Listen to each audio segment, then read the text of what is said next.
Welcome back to my channel TechGetter Official.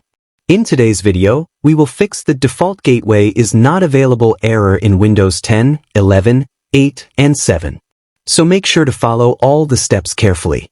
Firstly, click on the search bar and type pedit.msc, then open it. This will open the local group policy editor.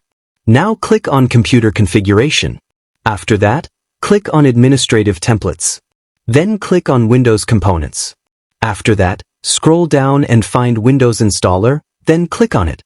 Now, on the right side, find the option Prohibit Non-Administrators from applying vendor-signed updates and double-click on it to open. After that, select Disabled.